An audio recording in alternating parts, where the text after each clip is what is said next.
Welcome to ই শিক্ষা point. আজকে আমরা ট্রান্সফরমেশনের একটি খুবই গুরুত্বপূর্ণ রুলস শেখার চেষ্টা করব, যেটা আমাদের এসএসসি এবং এইচএসসি বোর্ড পরীক্ষায় অনেক বেশিবার আসে।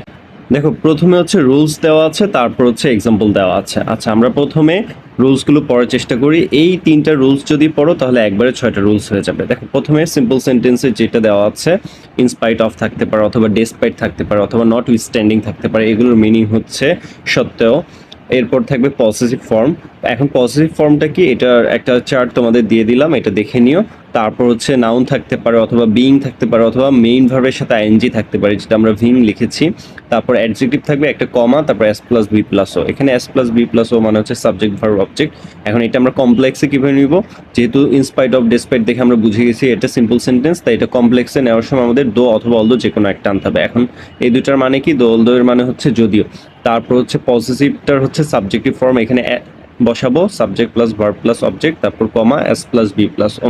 তারপর কম্পাউন্ডে কিভাবে নিব, যেহেতু সিম্পল সেন্টেন্স আমি ইনস্পাইট দেখে চিনে গেছি, সিম্পল সেন্টেন্স কমপ্লেক্সও চিনে গেছি দো অলদো দেখে। তারপর এটা কম্পাউন্ড করতে হলে আমাদের মাঝে কনজাংশন হিসেবে বার্ড ইউজ করতে হবে। এখন আমরা একটা এক্সাম্পল দেখি।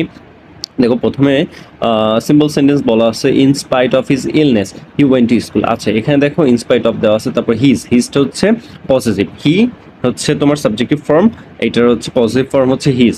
তারপর ইলনেসটা হচ্ছে নাউন, তারপর কমা দিয়ে এস প্লাস বি প্লাসও দেওয়া আছে, সাবজেক্ট হচ্ছে হি, তারপর হচ্ছে ভার্ব ওয়েন, তারপর বাকিটা অবজেক্ট। তারপর এটাকে আমরা হচ্ছে কমপ্লেক্সে কিভাবে নিব, দো অথবা অলদো যে কোনো একটা আনবো। তারপর দেখো এখানে হিজ, এটা সাবজেক্টিভ ফর্ম হি লিখবো, আর যেহেতু এটা পাস্ট টেন্সে তাই হচ্ছে ওয়াজ আসবে, তোমার সাবজেক্টের সাথে মিল রেখে ভার্ব ওয়াজ আনলাম। তারপর হচ্ছে ইল নেস, আচ্ছা এটাকে হচ্ছে আমরা ইল বানাবো, ঠিক আছে, দো হি ওয়াজ ইল, কমা ইউজ করবা, তারপর বাকি অংশ he went to school.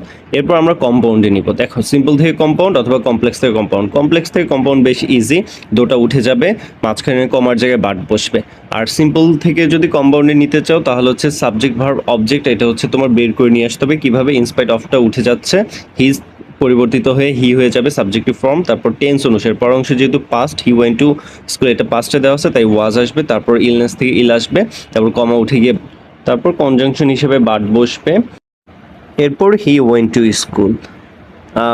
For practice তোমাদের জন্য একটা দেওয়া হলো, কম্পাউন্ডে দেওয়া আছে, সেটা তোমরা হচ্ছে সিম্পল আর কমপ্লেক্সে চেঞ্জ করে সেটা কমেন্টে জানাও।